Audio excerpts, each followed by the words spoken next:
গল্পের শুরুতে আমরা একটি সুখী দম্পতিকে দেখি যাদের শত দ্বিতীয় সন্তান হয়েছে। তাদের বন্ধু বান্ধব আত্মীয় স্বজন সবাই এসে তাদের অভিনন্দন জানায়। বাচ্চাকে দেখে সবাই বলতে থাকে যে ওয়াও, এই বাচ্চা তো খুব সুন্দর হয়েছে, একেবারে মায়ের মতো ফর্সা হয়েছে। এই কথা শুনে সেই দম্পতির বড় মেয়ে যে একটু গোলগাল আর শ্যামলা প্রকৃতির, তার মনটা খারাপ হয়ে যায়। সে মনে মনে ভাবতে থাকে যে তাহলে কি আমি সুন্দর নই? এই মিষ্টি মেয়েটির নাম রারা, আর সেই আমাদের গল্পের নায়িকা। তবে তার বাবা তাকে বোঝায় আর বলে যে মা, এসব কথা শুনে মন খারাপ করো না। বাবার কাছে পৃথিবীর সবচেয়ে সুন্দর মেয়ে শুধু তুমি, আমার প্রিয় আর আদরের মেয়ে। রারা তার মায়ের চেয়ে তার বাবাকেই বেশি ভালোবাসে, কারণ তার বাবা তাকে তার নিজের ইচ্ছে মতো খাবার খেতে দেয়, কোনো বাধা দেয় না। কিন্তু তার মা তো একসময় মডেল ছিল, তাই সে খুব স্বাস্থ্য সচেতন নিজের জন্য এবং তার মেয়েদের জন্য। সে চায় তার দুই মেয়ে তার মতো স্লিম হোক আর মডেলিং অভিনয়ের দুনিয়ায় বিখ্যাত হোক। এই কারণে সে সবসময় রারাকে নিয়ন্ত্রণ করার চেষ্টা করে, এটা খেও না, ওটা খেও না, এরকম করে খাও, ওটা খাও, এসব আর কি। কিন্তু তার বাবা বলে যে বাচ্চা মেয়ে, তাকে তার ইচ্ছে মতো খেতে দাও। তখন তার মা বিরক্ত হয়ে বলে যে বাপ বেটি যা খুশি করো, তোমরা কবে আমার কথা শুনেছো বলো তো? এই বলে সে তার ছোট মেয়েকে ডায়েটের মধ্যে রাখে। তার মনে হয় রারা তো হাতছাড়া হয়ে গেছে, অন্তত এই ছোট মেয়েটিকে তিনি মডেল বানাবেন। ছোট মেয়েটির নাম লুলু। লুলুও রারার মতো চকলেট খেতে পছন্দ করে, আর রারা তাকে খেতেও দেয়। কিন্তু রারার মা তাকে বকা দেয় যে এসব কি করছিস তুই? নিজে তো খেয়ে মোটা হয়ে গেছিস, ওকেও কি নষ্ট করতে চাচ্ছিস নাকি? রারা বেচারি খুব মন খারাপ করে তার মায়ের পূর্ণ ছবি দেখতে থাকে আর মনে মনে বলতে থাকে যে আমি কি কখনো আমার মায়ের মতো এরকম স্লিম হতে পারবো? কিন্তু তার বাবা তাকে খুব আদর করত আর বলে যে দেখো মা, মায়ের কথা শোনো না, তোমার যা খেতে ইচ্ছে করে, যত খেতে ইচ্ছে করে সবকিছু খাও, আমি আছি তোমার সাথে। এটা তোমার খাওয়ার বয়স, এই বয়সে না খেলে বুড়ো বয়সে খাবে নাকি? ওজন বাড়লেও ভয় পেও না, যখন বড় হবে তখন সব ঠিক হয়ে যাবে। এভাবে তার বাবা রারাকে খুব সমর্থন করত, আর এই কারণে রারার বাবার প্রতি তার খুব টান তৈরি হয়। কিন্তু দুর্ভাগ্যবশত একদিন তার বাবা দুর্ঘটনায় মারা যায়। এই পরিবারের সুখের উপর এমন আঘাত আসবে তা তারা ভাবতেও পারেনি। বিশেষ করে রারা খুব ভেঙে পড়ে। পরিবারের আয়ের কোনো পথ থাকে না, তার উপর তাদের ধারও তার মা শোধ করতে পারছিল না। এই কারণে তাদের মা রারা আর লুলুকে নিয়ে অন্য একটি শহরে থাকতে শুরু করে। কিছু বছর কেটে যায়, রারা বড় হয়েছে, তবু তার মা তাকে বকা দেওয়া বন্ধ করেনি। সকালবেলা তার মা তাকে বলে যে এতক্ষণ ঘুমিয়ে থাকলে তো মোটা হয়েই থাকবে। এত বছর পরও রারা সেই হীনমন্যতা কাটেনি। সে রোজ নিজের ওজন মাপে, আয়নায় নিজেকে দেখে ভাবে যে এই ওজন কি কখনো কমবে? আমি কবে ফর্সা হব, কবে রোগা হব? সে অনেক কিছু ভাবতে থাকে, কিন্তু তার ওজন কমানোর জন্য যা করার দরকার ছিল তা সে করতে পারছিল না। উল্টো তার মায়ের বন্ধুরা এসে রারাকে সবসময় খোঁজা দিয়ে কথা বলতো যে তোমার মা তোমাকে মডেল বানানোর স্বপ্ন দেখছে, আর তুমি কিনা গোলগাল হয়ে আছো। তখন রারার বোন লুলু আসে, যে খুব স্লিম। সবাই রারার সামনে তার শারীরিক গঠন ও ফিটনেসের খুব প্রশংসা করে। রারা লুলুকে ভালোবাসে ঠিকই, কিন্তু যখন লোকে এভাবে তাদের তুলনা করে তখন তার রাগ হওয়াটাই স্বাভাবিক। রারা তাদের কাছ থেকে সরে এলে তার বয়ফ্রেন্ড জর্জ তাকে নিতে আসে, কিন্তু তখনও তার মা তাকে বলে যে সানস্ক্রিন লাগিয়ে যাও, নয়তো আরো কালো হয়ে যাবে। এই কথা শুনে রারার খুব রাগ হয়। সে মনে মনে ভাবে যে আমি যেমন মানুষ আমাকে তেমন ভাবে কেন মেনে নিতে পারছে না? কেন তার মা তাকে সবসময় পাল্টানোর চেষ্টা করে? মনে মনে রারা এসব ভাবতে ভাবতে জর্জের সাথে বাইকে করে চলে যায়। জর্জ আর রারার পরিবারের মধ্যে তাদের সম্পর্কের কথা জানা আছে। জর্জ খুব ভালো মানুষ, একজন ফটোগ্রাফার, আর রারা একটি বড় কসমেটিক্স কোম্পানিতে ভালো পদে চাকরি করে। তারা দুজনেই তাদের নিজের নিজের কাজে যাওয়ার আগে কাছের একটি পিছিয়ে পড়ে গ্রামে গিয়ে সেখানকার বাচ্চাদের মৌলিক জিনিস পড়ায়, তাদের সাথে ভালো সময় কাটায়। রারা বাচ্চাদের পড়ায় আর জর্জ তার ছবি তুলে সোশ্যাল মিডিয়ায় পোস্ট করে, যাতে বাচ্চাদের পড়াশোনার জন্য কোনো আর্থিক সাহায্য পাওয়া যায়। সরকার অবশ্যই বাচ্চাদের জন্য তেমন কোনো পদক্ষেপ নেয়নি। এরপর জর্জ একটি ফটোশুটের জন্য বেরিয়ে যায়। জর্জ একজন খুবই ভালো প্রতিভাবান ফটোগ্রাফার, কিন্তু ডিরেক্টররা তার কদর করছে না। তারা সবসময় তার কাছে নিজেদের ধারণা ঢোকানোর চেষ্টা করে, যা জর্জকে খুব হতাশ করে দেয়। সে বাহিরে গিয়ে চিৎকার করে তার রাগ প্রকাশ করে। রারা তখন তাকে ফোন করে শান্ত করে আর বলে যে চলো, যেমন চলছে চলতে দাও, পরে দেখা যাবে। এরপর জর্জ তার সহকর্মীদের সাথে রারার পরিচয় করিয়ে দেয়। তারা রারাকে অদ্ভুত দৃষ্টিতে দেখতে থাকে আর জর্জকে জিজ্ঞেস করে যে এই কি তোমার গার্লফ্রেন্ড? বাইরে এসে রারা জর্জকে বলে ওই মেয়েগুলো কত সুন্দর আর ফিট ছিল, তাই না? তোমার কি কখনো এমন মনে হয়নি যে আমার গার্লফ্রেন্ড কেন তাদের মতো ফর্সা আর স্লিম নয়? জর্জ বলে আচ্ছা, তুমি কি জিজ্ঞেস করতে চাইছো? পরিষ্কার করে জিজ্ঞেস করো তো। রারা বলে আমি একটু মোটা আর আমার ত্বকও একটু ডাস্কি। এই কারণে কি? জর্জ তার কথা মাঝখানে থামিয়ে দিয়ে বলে শোনো, এইসব তো তোমার সৌন্দর্য রারা, তুমি কেন অন্যের কথায় নিজেকে অন্যদের থেকে কম ভাবছো? কি সমস্যা? আরে তোমার মতো মেয়ে পেয়েছি, এটা তো আমার সৌভাগ্য। এভাবে কথা বলে সে রারার মুখে একটা মিষ্টি হাসি ফুটিয়ে তোলে। অন্যদিকে রারার বোন লুলুর একটি বয়ফ্রেন্ড আছে, যার ইনস্টাগ্রামে 2 লাখ ফলোয়ার। সে রোজ তাদের জন্য লাইভ ভিডিও পোস্ট করে আর সবাইকে বলে যে দেখো এ আমার গার্লফ্রেন্ড কত সুন্দর। এর পাশাপাশি সে লুলুকে খুব কন্ট্রোল করে আর বলে যে এই ড্রেস পরো না, এই জুতো পরো, এমন করে থাকো, তেমন করে সাজো ইত্যাদি। লুলুর মুখটা এখন একটু গোল, যা তার বয়ফ্রেন্ডের পছন্দ নয়। সে যখনই লুলুর সাথে লাইভ ভিডিও করে তখন বলে শোনো, তোমার চুল দিয়ে মুখের পাশটা ঢেকে দাও, নয়তো মুখটা মোটা দেখাচ্ছে। এই কারণে লুলু খুব ইনসিকিউর বোধ করে যে তার মুখের গড়ন হয়তো পারফেক্ট নয়। আর এখানে তার মা এখনো রারাকে লুলুর সাথে তুলনা করে। সে বলে যে ওই লুলুকে দেখো কত কম খায় সে, আর তুমি কেন এত ঠুসে ঠুসে খেতে থাকো রারা। কিন্তু এখন রারা তার মায়ের কথা আর বিশেষ পাত্তা দেয় না। সে তো খেয়ে দিয়ে একদম আরামসে তার অফিসে চলে যায়। তার কিছু সহকর্মী আছে যারা তার প্রতিভার দিকে না তাকিয়ে শুধু তার চেহারার কারণে তাকে নিয়ে ঠাট্টা করতো, কিন্তু রারা তাদের জবাব দিয়ে সময় নষ্ট করে না আর চুপচাপ নিজের ডেস্কে চলে যায়। এখানে রারার খুব ঘনিষ্ঠ বন্ধু ফে আছে। সে তাকে বলে যে ওরা তোমার এত মজা উড়ায়, কিন্তু তুমি ওদের মুখে একটা কুশল ঘুষি মারো না কেন, সব ঠিক হয়ে যাবে। রারা বলে দেখো ফে, আমার ওদের কথায় অভ্যস্ত হয়ে গেছে আর আমি ওদের গুরুত্বই দেই না, তাহলে ওদের সাথে শুধু কেন ঝামেলায় যাব। আসলে এই অফিসের সৌন্দর্যই সবচেয়ে গুরুত্বপূর্ণ ছিল, কারণ এটা একটা কসমেটিক্স কোম্পানি। সব কর্মীরা তাদের চেহারা ও ফিটনেস নিয়ে খুব সিরিয়াস ছিল, শুধু রারা বাদে। রারা আর ফে বেশ রিল্যাক্সড ভাবে তাদের ইচ্ছে মতো খাবার খায় আর মজা করে জীবন কাটাতে থাকে। এর মধ্যেই তাদের ম্যানেজার হঠাৎ করে পদত্যাগ করে চলে যায়, আর সেই পদ নেওয়ার জন্য যোগ্যতা, দক্ষতা এবং অভিজ্ঞতা আছে আমাদের রারার, কিন্তু সে ম্যানেজার হতে পারবে কিনা তা এখন নিশ্চিত নয়। দুপুরের খাবারের সময় তারা দুজন খাবার নিয়ে একটি টেবিলে বসতে যায়, কিন্তু সেখানে আগে থেকেই দুজন পুরুষ বসেছিল। তারা রারা আর ফেকে দেখে বলে ও আমাদের গার্লফ্রেন্ডরা আসছে, তারা এখানে বসবে, তোমরা অন্য কোথাও গিয়ে বসো। তাদের কথা শুনে তারা স্পষ্ট বুঝতে পারছিল যে রারা আর ফের সাধারণ চেহারার কারণে তারা তাদের পাশে বসতে দিতে চায় না, তাই তারা মিথ্যে বলে তাদেরকে এখান থেকে উঠিয়ে দিতে চাইছে। রারা আর ফে তখন অন্য টেবিলে গিয়ে বসে। তখনই ক্যান্টিনে 3জন নতুন কর্মী আসে, যাদের দেখে সবাই হা করে তাকিয়ে থাকে। তাদের মধ্যে মাঝখানে যে মেয়েটি আছে তার নাম মাসা। সে পুরো মেকআপে থাকে আর ওই পুরুষদের কাছে খুব আকর্ষণীয় মনে হতে থাকে তাকে। সবাই তাকেই দেখছিল। যে দুজন ছেলে রারা আর ফেকে জায়গা দেয়নি, তারাই মাসা আর তার বন্ধুদের অভ্যর্থনা জানায় আর বলতে থাকে যে আসুন বসুন, কত জায়গা খালি আছে। মাসা সদ্য কোম্পানিতে যোগ দিয়েছে, তাই তার অভিজ্ঞতা একেবারে নেই বললেই চলে, কিন্তু কেন জানি সবার মনে হয় যে মাসা সেই ম্যানেজার পদের জন্য যোগ্য, শুধু তার চেহারার কারণে হয়তো। তাই তার লুককে সবাই মুগ্ধ হয়ে যায়। পরের সিনে জর্জের বাড়িতে থাকা সেই 4জন মেয়েকে দেখানো হয়। জর্জের মা বাড়ির একটি অংশ তাদের ভাড়া দিয়েছে। 4জনই মডেল হতে চায়, কিন্তু তাদের প্রত্যেকেরই কোনো না কোনো কারণে সেই হিরোমন্যতা আছে। একজনের দাঁত একটু উঁচু, অন্যজন ভাবে তার শরীর অতিরিক্ত মোটা, আরেকজনের কোকড়া চুল, আর চতুর্থ জনের কপালে একটি বড় দাগ আছে। তারা এই বিষয়গুলোকে নিজেদের দুর্বলতা মনে করে আর একে অপরের সাথে মজা করে নিজেদের মন ভালো করে। 4জনই খুব চঞ্চল মেয়ে, কিন্তু একদমই আত্মবিশ্বাস নেই তাদের। এই এলাকায় লাল চুলের একটি ছেলে আছে যে 4জনকে সবসময় উত্ত্যক্ত করে। একদিন জর্জ তাকে ধমকে তাড়িয়ে দেয় আর বলে যে এরপর যদি এই মেয়েদের দিকে চুপ তুলে তাকাস তবে তোর চুপ উপড়ে নেব। ছেলেটি ভয় পেয়ে সেখান থেকে পালিয়ে যায়। এবার রারার অফিসে যেমনটা আমরা আশা করেছিলাম, ম্যানেজারের পদের জন্য কোম্পানির সিও উপযুক্ত প্রার্থীদের ইন্টারভিউ নিচ্ছে। মাসারও ইন্টারভিউ নেওয়া হয়।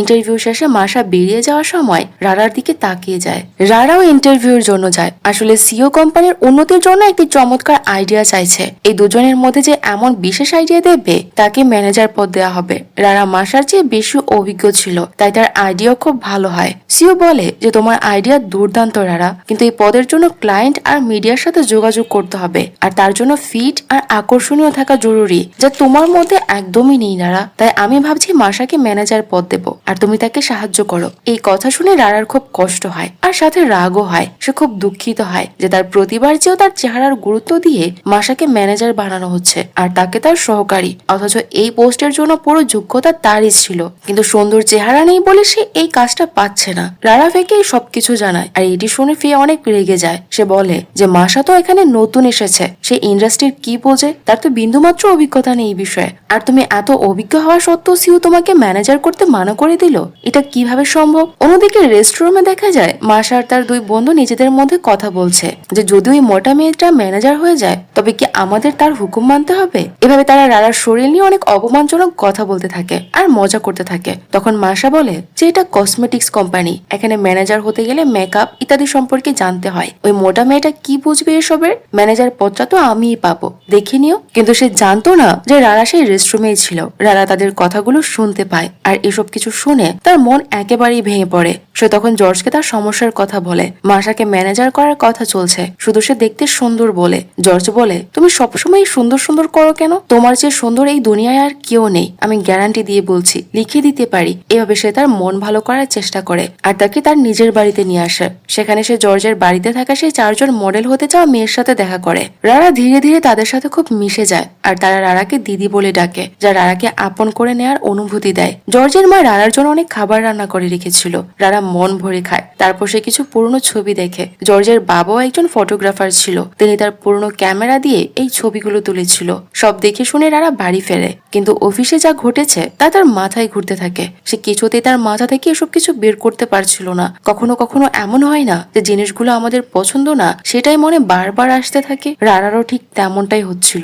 রারার একটা অভ্যাস আছে, যখন সে মন খারাপ করে থাকে সে চকলেট খাওয়া শুরু করে। তার মনে হয় যে এই দেশে একটা শান্তি পায় আর খুশিও পায়। আপনারও কি এমন কোনো অভ্যাস আছে নাকি? তা কমেন্টে আমাদের জানাতে পারেন। অন্যদিকে তার মা লুলু বাড়ি এসে তাকে জিজ্ঞেস করে যে কি হয়েছে রারা। রারা তাদেরকে সত্যিটা বলে দেয় যে সে ফিট না হওয়ার কারণে সে পদোন্নতি পাবে না। তার মা তাকে বলে যে এই জন্য তো আমি এতদিন ধরে বলেছিলাম যে স্বাস্থ্যকর খাবার খাও, কম খাও, ফিট থাকো, কিন্তু তুমি তো আমার কথা শোনোনি। যাকে তুমি চিন্তা করো না, তুমি তোমার সিওকে গিয়ে বলো যে আমাকে 1 মাসের সময় দিন, এর মধ্যে আমি ফিট হয়ে দেখাতে পারবো, তাহলে আপনি আমাকে পদোন্নতি দিবেন। তুমি তাকে এসব বলে আসো, আর এই 1 মাসে আমি তোমার ফ্যাট কমিয়ে তোমাকে একদম ফিট করে দেব। তোমার মায়ের উপর তুমি ভরসা করতে পারো। লুলুও বলে, হ্যাঁ দিদি, তুমি শুধু সিওর সাথে কথা বলো, তারপর দেখো 1 মাসের মধ্যে মা তোমাকে কত সুন্দর করে দেয়। রারা তখন এক ধরনের আত্মবিশ্বাস পায় আর সিওর কাছে 1 মাসের সময় চায়। সিওর সহজেই রাজি হয়ে যায়, কারণ যোগ্যতার দিক দিয়ে রারায় ম্যানেজার পদ পাওয়া উচিত ছিল, শুধু ফিটনেসের অভাব ছিল তার। তাই সে বলে যে ঠিক আছে,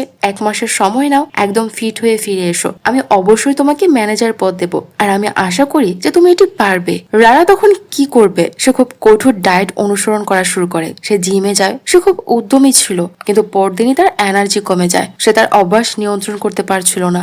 জাঙ্ক ফুড খেতে তার ইচ্ছে করছিল, তাই পিৎজা খেতে খেতে ফিটনেস ভিডিও দেখতে শুরু করে সে। এইভাবে তো আর ওজন কমবে না। তবুও সে ধীরে ধীরে নিজের অভ্যাস শুধরানোর চেষ্টা করতে থাকে, খাবারের লোভ কমাতে থাকে। 1 সপ্তাহ সে কোনো মতে কষ্ট করে কাটিয়ে দেয়। পরের দিন সে নিজের ওজন মেপে দেখে তার 2 কেজি ওজন কমেছে। ও মাই গড, এটি ছিল তার প্রথম সাফল্য। রারা তো একেবারে হতবাক হয়ে যায় যে সামান্য একটু স্বাস্থ্যকর জীবনযাপন করে যদি 1 সপ্তাহে এমন ফল পাওয়া যায়, তাহলে আরো একটু বেশি পরিশ্রম করলে তো কোনো দ্বিধাই নেই। সে মনস্থির করে যে সে করবে, আর সে অবশ্যই নিজেকে ফিট করে দেখাবে। পরের 3 সপ্তাহ রারা দারুণ ওয়ার্কআউট করে আর স্বাস্থ্যকর খাবার খেতে থাকে। ফাঁকা সময়ে সে শুধু ফিটনেস ভিডিও দেখে আর কি কি উপায়ে ফ্যাট কমানো যায় সে সব জানতে থাকে। অন্যদিকে জর্জের বাবা মারা যাওয়ার আগে সেই লাল চুলের ছেলেটির মায়ের কাছ থেকে তারা 2 লাখ টাকা ধার নিয়েছিল।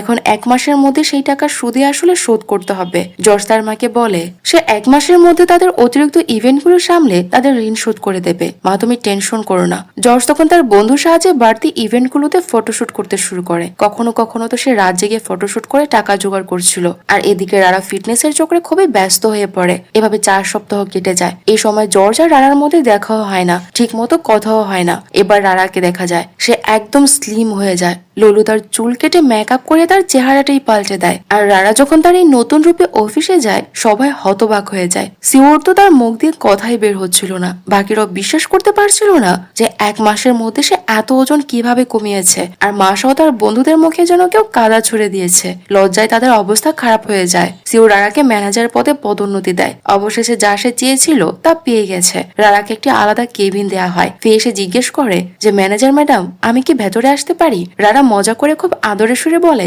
মার খাবি নাকি, ভেতরে আয়। ফে বলে, আরে বাবা, আমি সত্যি অবাক, তুমি তো চমৎকার করে দেখিয়েছ। কিন্তু রারার আচরণে ফে কিছুটা পরিবর্তন দেখতে পায়। ফের মনে হয় যে রারা নিজের সৌন্দর্যকে বেশি গুরুত্ব দিতে শুরু করেছে আর সবসময় নিজের চেহারার কথাই সে বলছে। এরপর রারা জর্জের সাথে ক্যান্ডেল লাইট ডিনারে যায়। রারার এই পরিবর্তিত রূপ মেনে নিতে জর্জের হয়তো একটু সময় লাগবে। তারা মন খুলে কথা বলতে শুরু করে, কিন্তু রারা যেহেতু এখন ম্যানেজার, অফিস থেকে ঘন ঘন তার ফোন আসতে থাকে, ক্লায়েন্টদের কল আসে, আর তাদের দুজনের নিজেদের মধ্যে কথা বলার আর সময় হয় না। জর্জের মনে হয় যে হয়তো রারা তার থেকে দূরে সরে যাচ্ছে। এদিকে জর্জেরও তো পরিশ্রম করতে হচ্ছে। সে কোনো মতে 1 মাসের মধ্যে ধার শোধ করে দেয়। এরপর যখন জর্জ রারাকে ফোন করে, সে ব্যস্ত থাকে আর বলে যে পরে ফোন করব, আর এটি বলে সে কল কেটে দেয়। জর্জের এতে খারাপ লাগলেও সে রারার পরিস্থিতিটা বুঝতে পারে। সঙ্গীত এমনই হওয়া উচিত। তবে কোথাও না কোথাও তার মনে একটা অনিরাপত্তা কাজ করে যে রারা বোধহয় পাল্টে গেছে, সে আর আগের মতো নেই। তার আচরণে অনেক পরিবর্তন এসেছে। অন্যদিকে রারার অফিসে সবাই দুপুরের খাবার খাচ্ছে।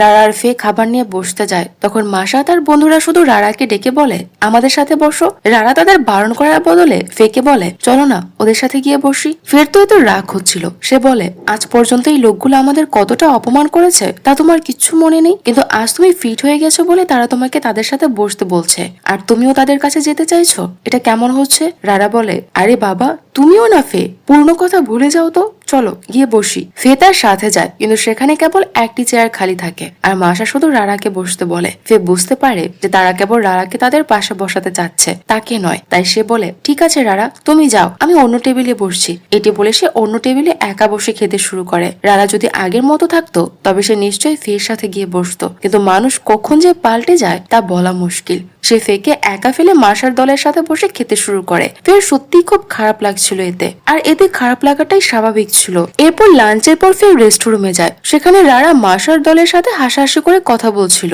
ফের মনে হয় যে রারাও সেই দলের অন্তর্ভুক্ত হয়ে গেছে। মন খারাপ করে ফের সেখান থেকে চলে যায়। তখন রারাও বুঝতে পারে যে ফের খুব খারাপ লাগছে তার এই ব্যবহারে। এরপর অফিসে একটি পার্টি হয়, ছবি তোলার জন্য রারা জর্জকে ডাকে। শুধু তাই নয়, সে জর্জকে একটি নতুন কোট এনে দেয় আর বলে এটা পরে ছবি তোলো। জর্জ অনিচ্ছা সত্ত্বেও সেটা পরে নেয়। জর্জ যখন একা বসে থাকে ফে এসে তাকে জিজ্ঞেস করে যে কি হয়েছে বন্ধু, আজ খুব ঝলমলে লাগছে, কোটটা বেশ দামি মনে হচ্ছে। জর্জ বলে আমার কি আর এতটা সামর্থ্য আছে ফে, রারা দিয়েছে এটি আমাকে, সে নিজেও পাল্টে গেছে আর আমাকেও তার মতো পাল্টে দেওয়ার চেষ্টা করছে। ফে তখন মজা করে বলে অন্তত তুমি ওই দলে ভিড়ে যেও না যেন। পার্টির পর রারা মাসও তার দলকে নিজের কেবিনে ডেকে তার একটি প্রজেক্টের জন্য পরামর্শ চায়, কিন্তু সে জানে না যে তিনজন কিছু একটা করে রারাকে ম্যানেজার পদ থেকে সরাতে চাইছে। পরের দিন রারার জন্মদিন ছিল। প্রতি বছর রারা তার জন্মদিন গ্রামে সেই বাচ্চাদের সাথে কাটায় যাদের সে পড়াতো। এবার জর্জ বিশেষভাবে রারার জন্মদিনের জন্য তার মাকে ভালো খাবার তৈরি করতে বলে, যা তারা সবাই মিলে বাচ্চাদের সাথে ভাগ করে নেবে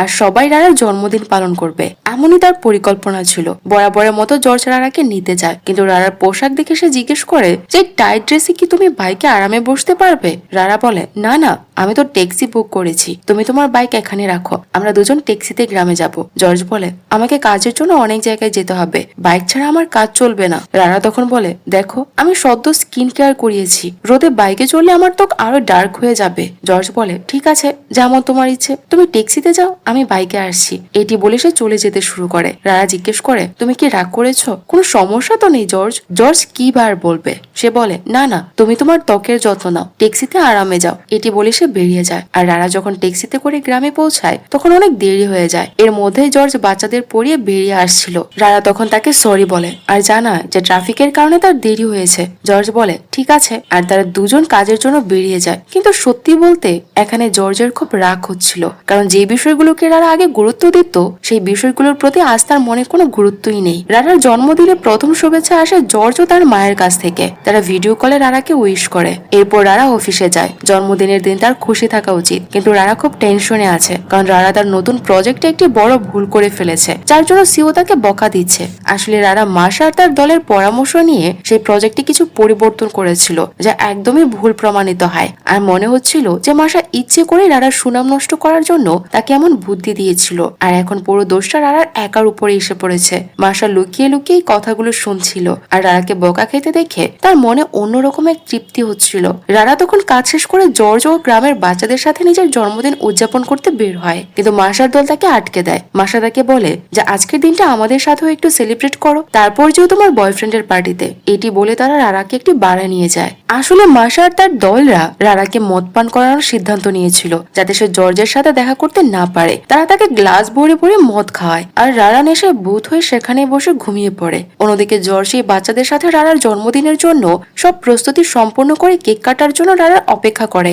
বাচ্চারা ক্ষুধার্ত পেটে রারার অপেক্ষায় বসে থাকে। জর্জ রারাকে ফোনও করে, কিন্তু তার ফোন সে ধরছিল না। অনেকক্ষণ পর মাসা রারাকে জাগিয়ে তোলে। সময় দেখে রারা টেনশনে পড়ে যায়। সে তাড়াতাড়ি বেরিয়ে আসে, আর এটা দেখে মাসার মুখে একটি পৈশাচিক হাসি ফুটে ওঠে। যখন রারা সেখানে পৌঁছায় তখন ক্ষুধার্ত বাচ্চারা ঘুমিয়ে পড়েছে। আর এখানে আজ প্রথমবার জর্জ রারার উপর চিৎকার করে যে তুমি কোথায় ছিলে, আমরা সবাই কতক্ষণ ধরে তোমার পথ চেয়েছিলাম, এই বাচ্চারাও ঘুমিয়ে পড়েছে, তোমার কি হয়েছে রারা? রারা শুধু বলে আমাকে মাফ করে দাও জর্জ, আমি আমি জানি তুমি ধার নিয়েছো, তার উপর আমার জন্মদিনের জন্য এত টাকা খরচ করেছো, এই পার্টিতে তুমি যা খরচ করেছো তা আমি তোমাকে দিয়ে দেব।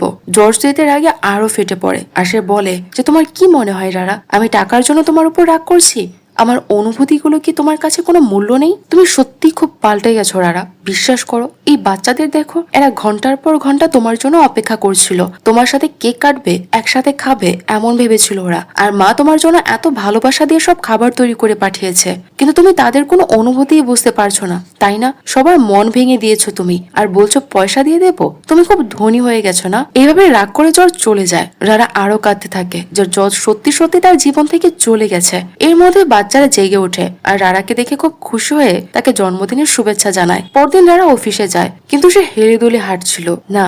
এটা তার কালকের নেশা নয়, কারণটা সম্ভবত অন্য কিছু। ফে তাকে কিছু বললে সে অকারণে ফের উপর চিৎকার করে ওঠে। মিটিং এ তার আর মাসের মধ্যে বেশ তর্কও হয়, কিন্তু তখনই রারা হঠাৎ অজ্ঞান হয়ে পড়ে। তাকে হাসপাতালে ভর্তি করা হয়। তাদের মধ্যে যতই ঝগড়া বা মন কষাকষি থাকুক না কেন, সত্যিকারের বন্ধুত্ব তো সবসময় পাশেই থাকে। তাই ফে তার পাশেই থাকে। ডাক্তার রারাকে পরীক্ষা করে জানায় যে ভয়ের কিছু নেই। রারা মাত্রাতিরিক্ত ডায়েটিং করেছে, শুধু এই কারণে সে দুর্বল হয়ে পড়েছে। এর কোনো চিকিৎসা নেই। স্বাস্থ্যকর খাবার খেতে হবে, তবে এতটা কম খেও না। যতটা খিদে হয় সে অনুযায়ী খাও, আর সঠিক সময়ে খাবে, বিশ্রাম করবে। শুধু এই নিয়মগুলো মানলেই তুমি ঠিক হয়ে যাবে। রারা জর্জের সাথে কথা বলার জন্য খুব অস্থির হয়ে পড়ে আর তাকে ফোন করে, কিন্তু জর্জ লুডুর সাথে একটি ফটোশুটে থাকায় তার ফোন দেখতে পায় না। রাগে রারা সরাসরি ফটোশুটের জায়গায় চলে যায়। সেখানে জর্জ ফটোশুটের জন্য লুলুর চুল আর তার পোশাক ঠিক করে দিচ্ছিল, কিন্তু রারা ভুল বোঝায় আর লুলুর উপর চিৎকার করে। সে লুলুকে বলে যে তোমার খুব সুন্দর হওয়ার অহংকার, তাই না? তোমার মনে হয় যে সব পুরুষ তোমার সৌন্দর্যের জন্য পাগল হবে, তাই?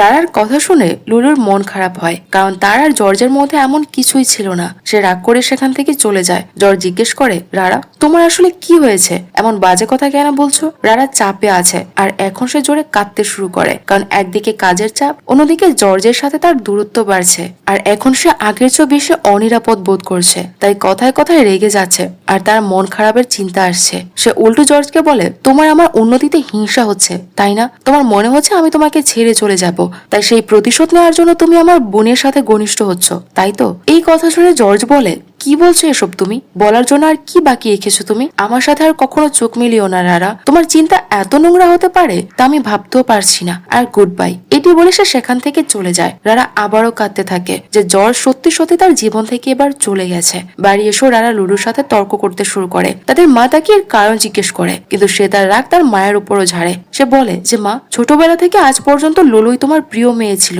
কারণ সে সুন্দরী, ফর্সা। তুমি সবসময় তারই যত্ন নিতে, আর আমি তো যেন তোমার মেয়েই নই। বাবা ছিল বলে সে আমাকে ভালোবাসতো। যদি তিনি বেঁচে থাকতেন তাহলে কি আমার এই অবস্থা হতো? কখনোই না। তার মা রারার এসব কথায় খুব দুঃখ পায় যে রারা তার সম্পর্কে এমনটা ভাবে, যদিও তার মনে হয় যে সে দুজন মেয়েকে সমানভাবে ভালোবাসে। সে বলে যে মা, তুমি যা ভাবছো তা সত্যি নয়। ছোটবেলা থেকে লুলু আমার কথা শুনতো আর তুমি শুনতে না। এর মানে এই নয় যে আমি শুধু তাকেই পছন্দ করি। যখন লোকে তোমাকে বডি শেমিং করতো, আমি কতটা কেঁদেছি আর কষ্ট পেয়েছি তা কি তুমি জানো? হয়তো তুমি জানো না। এখন যখন সবাই তোমার প্রশংসা করে তখন আমার খুব খুশি লাগে, কিন্তু আমি তোমাকে আগেও ঠিক ততটাই ভালোবাসতাম যতটা এখন বাসি। আমি তোমার মা।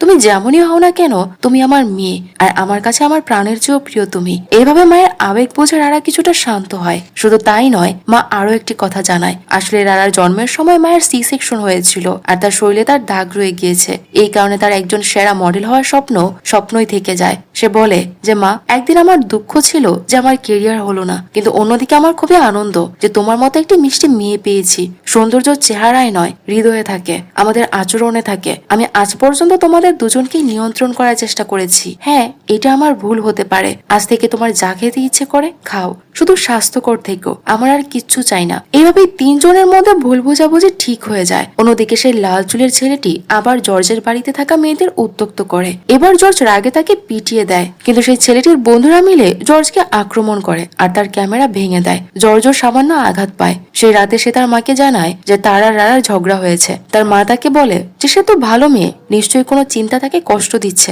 তুমি তার সাথে কথা বলো আর ঝগড়া মিটমাট করে নাও। এরপর জর্জ কারো হাত দিয়ে রারার জন্য একটি ছবি পাঠায়। রারা, লুলু এবং তাদের মা সেই ছবিটি দেখে। ছবিটি রারা যখন গ্রামের বাচ্চাদের পড়াচ্ছিল একদম শুরুর দিকে, সেই সময় জর্জ তুলেছিল একটি ক্যান্ডিড ফটো। সেখানে রারা কোনো মেকআপ ছাড়া খুব সাধারণ আর সুন্দর দেখাচ্ছিল। সেই ছবির পেছনে জর্জ লিখেছিল এই ছবিতে যে অসম্পূর্ণতা আছে সেটাই আমার পছন্দ। তুমি পরিপূর্ণতার দিকে যে দৌড় লাগাচ্ছ তাতে কোনো ভুল নেই, কিন্তু আমার এটা মেনে নিতে সময় লাগবে। প্লিজ আমাকে সময় দাও, আমি তোমার জন্য নিজেকে বদলানোর চেষ্টা অবশ্যই করব। কিন্তু সত্যিটা হলো এটাই, আমার প্রথমে সেই ইমপারফেক্ট রারাকেই বেশি পছন্দ ছিল, তার সাথে আমি আরো বেশি আপন অনুভব করতাম। লুলু আর তার মা তখন তাকে বলে, মা তুমি সত্যিই ভাগ্যবান রারা যে তুমি জর্জকে পেয়েছো। সে তোমার জন্য নিজেকে পাল্টাতে প্রস্তুত, আর তুমি কিনা তার উপরই সন্দেহ করছো। তুমি গিয়ে তার সাথে কথা বলো, যাও। পরের দিন রারা অফিসে যায়। সে বাইরে স্ট্রিট ফুড কিনে এনেছিল। সে নিজেও খায় আর ফেকেও খেতে দেয়। ফে জিজ্ঞেস করে, আরে কি হয়েছে তোমার, ডায়েটের কি হলো, আর এসব কি খাচ্ছ? এসব খেলে তো আবার মোটা হয়ে যাবে। রারা বলে, আমি আমার পছন্দের খাবার খাবো। আমার এখন স্লিম থাকার কোনো দরকার নেই। অন্য লোকেরা আমাকে যা খুশি বলুক, আর তারা জাহান্নামে যাক। আমি আমার বন্ধুর সাথে মিলে মজা করতে চাই, খুশি থাকতে চাই, ব্যাস এতটুকুই দরকার জীবনে। তাদের স্ট্রিট ফুড খেতে দেখে মাসার দল হতবাক হয়ে যায় যে রারা এসব কেন করছে। রারার মনে হয় তার ভুলের কারণে কোম্পানির সুনাম নষ্ট হয়েছে, সেটা ঠিক করা তারই দায়িত্ব। সে জর্জের বাড়িতে তার বাবার তোলা যে ছবিগুলো দেখেছিল, যা তিনি তার পুরনো ক্যামেরা দিয়ে তুলেছে, সেটা কাজে লাগানোর পরিকল্পনা করে। রারা ঠিক করে যে তার একটি নতুন ক্যাম্পেইন করবে, যেখানে সেই পুরনো ক্যামেরা দিয়ে ব্ল্যাক এন্ড হোয়াইটে মডেলদের ভিন্ন উপায়ে ফটোশুট করা হবে, আর সেই ফটোশুট করবে জর্জ। রারা জর্জের কাছে তার আচরণের জন্য মাফ চায়, আর তাকে এই দারুণ পরিকল্পনাটি জানায় যে জর্জের বাড়িতে থাকা যে 4 জন মেয়ে মডেলিং হতে চায় তাদের একটি ফটোশুট করা হবে, আর তাও জর্জের বাবার সেই পুরনো ক্যামেরা দিয়ে। এই ফটোশুটে লুলু একজন মডেল হবে। রারার এই নতুন ধারণা জর্জের খুব পছন্দ হয়, আর সে এতে রাজি হয়ে যায়। এরপর রারা কোম্পানির মালিকের সাথেও কথা বলে, যিনি সিওর মা। রারার ধারণা তারও খুব পছন্দ হয়, তবে সে ভয় পায়, কারণ কোম্পানির সুনাম আগেই নষ্ট হয়েছে। তাই এই নতুন ঝুঁকি নেওয়াটা কি ঠিক হবে? কিন্তু সিও তখন তাকে বোঝায় যে মা, এটাই তো ঝুঁকি নেওয়ার সময়। যদি এই ক্যাম্পেইনে আমরা সফল হই তাহলে আমাদের আগের সব ভুল মানুষের মন থেকে মুছে যাবে, আর আমাদের কোম্পানির পণ্যের ভালো নাম হবে। কারণ একবার রারার আইডিয়াটা চেষ্টা করে দেখা যাক। এই কথায় মালিকও রাজি হয়ে যায়। এরপর সিও মার্শের সাথে কথা বলে, তোমার আর রারার মধ্যে পেশাগত প্রতিযোগিতা যাই থাকুক না কেন, সেসব একপাশে রেখে তোমরা দুজন মিলে এই ক্যাম্পেইনের জন্য কাজ করো। তখন দেখা যায় যে মাসাও ততদিনে নিজেকে বদলে নিয়েছে। সে রানার সাথে মিলে কাজ করার জন্য রাজি হয়ে যায়। অন্যদিকে লুলুর বয়ফ্রেন্ড সব সময়কার মতো তাকে অতিরিক্ত নিয়ন্ত্রণ করছিল। লুলু খুব অনিরাপদ বোধ করছিল তার কাছে। তার সাথে লুলুর দম বন্ধ হয়ে আসছিল। তাই এক পর্যায়ে লাইভ ভিডিও চলাকালীন সময়ে সে তার বয়ফ্রেন্ডকে টাটা বাই বাই বলে চলে যায়। সে ব্রেক আপ করে এবং সেখান থেকে হাফ ছেড়ে বাঁচে। পরের সিনে রারা কোম্পানির ক্লায়েন্ট আর মিডিয়া সবার সামনে তার নতুন ইমপারফেক্ট কনসেপ্ট তুলে ধরে। সে একে একে 5 জন মডেলের ছবি প্রকাশ করে আর বলে যে এরাই হলো আমাদের কোম্পানির অ্যাঞ্জেলস। এদের মধ্যে একটা সময় গভীর হীনমন্যতা ছিল, কিন্তু আমাদের কোম্পানির পণ্যগুলো একজন ভালো বন্ধুর মতো। যেমন একজন ভালো বন্ধু কখনো আপনাকে বিচার করবে না, বরং আপনার ভেতরে আসল সৌন্দর্যকে ফুটিয়ে তুলতে সাহায্য করবে, ঠিক তেমনই আমাদের পণ্যগুলো আপনার ত্রুটিগুলো দেখাবে না, বরং আপনার ভেতরের সৌন্দর্যকে চিনতে আপনাকে সাহায্য করবে, সবসময় আপনার পাশে থাকবে, একজন ভালো বন্ধুর মতো। যে বিষয়গুলোকে নারীরা নিজেদের ত্রুটি মনে করে সেটাই আসলে তাদের শক্তি, সেটাই তাদের সুন্দর আর ভালো মানুষ করে তোলে। এই ছবিগুলোতে তা স্পষ্ট দেখা যাচ্ছে, আর এই ছবিগুলো দেখে নিশ্চিতভাবে অনেক নারী তাদের হীনমন্যতা থেকে বেরিয়ে আসবে আর আমাদের পণ্য কিনবে। এই বিষয়ে আমাদের পূর্ণ বিশ্বাস আছে, আর এটাই হবে একটি চমৎকার মার্কেটিং কৌশল। এভাবে রারা একটি সুপার প্রেজেন্টেশন দেয়। সবাই তার আইডিয়ার খুব প্রশংসা করে। মাসাও রারাকে অভিনন্দন জানিয়ে বলে, সত্যি তোমার আইডিয়ার অসাধারণ ছিল, আমি তোমাকে ঠকিয়েছি, তার জন্য আমাকে ক্ষমা করে দাও। এটি বলে সে তার হাত বাড়িয়ে দেয়, কিন্তু রারা তখন তাকে গলায় জড়িয়ে ধরে। আর সেই 4 জন মেয়ে যারা মডেল হতে চেয়েছিল তাদের স্বপ্ন পূরণ হয়। শুধু তাই নয়, তারা নিজেরাও বিশ্বাস করতে পারে না যে তারা এত সুন্দর হয়ে যাবে, কারণ এতদিন তারা নিজেদের চেহারাকে অসম্পূর্ণ ভাবছিল। কিন্তু এই ছবিগুলোতে নিজেদেরকে দেখে তাদের খুব আত্মবিশ্বাস আসে যে এটাই তো আসল সৌন্দর্য। জর্জের মাও খুব খুশি হয়, কারণ এইসব ছবি জর্জের বাবার সেই পুরনো ক্যামেরা দিয়ে তোলা হয়েছিল। আর শুধু তাই নয়, রারা তার কোম্পানিতে জর্জকে একজন পার্মানেন্ট ফটোগ্রাফার হিসেবে চাকরিও পাইয়ে দেয়। পরের দেশে জর্জ আর রারা তাদের পরিবারের সাথে থাকে। রারা এখন আর ডায়েটিং করে না, তার ওজন একটু বেড়েছে, কিন্তু তার আইডিয়ার কারণে কোম্পানি বেশ লাভ করেছে। আর এখন রারা একদম চাপমুক্ত আর অনেক খুশি। তখন তার মায়ের সেই বন্ধুরা এসে আবার রারাকে খোঁজা দেয়, তোমার ওজন তো বেড়ে যাচ্ছে মা, জিমে যাও না নাকি? রারা শান্তভাবে বলে, আমি জিমে যাই, কিন্তু নিজের সৌন্দর্য বাড়ানোর জন্য নয়, বরং সুস্থ থাকার জন্য। আর এটাই ছিল এই ড্রামার মূল বার্তা, যে সুন্দর হওয়ার জন্য আলাদা কিছু করার দরকার নেই। হ্যাঁ, সুস্থ থাকার জন্য অনেক কিছু করতে হয়, শুধু সেটাই করা উচিত, আর সবসময় খুশি থাকা উচিত। দুনিয়ার মানুষ কি বলবে, তারা কি চিন্তা করবে, এসব একেবারে ভাবা উচিত নয়, কারণ দুনিয়ার সব মানুষদের সাথে আপনার কোনো সম্পর্ক নেই। এই বার্তাটা দিয়েই এই মুভিটি শেষ হয়ে যায়। তো মুভির গল্পটি আপনাদের কেমন লেগেছে তা কমেন্টে জানাতে জানাতে ভুলবেন না। আর এই ধরনের সকল ড্রামা পাওয়ার জন্য আমার চ্যানেলটি সাবস্ক্রাইব করে রাখবেন।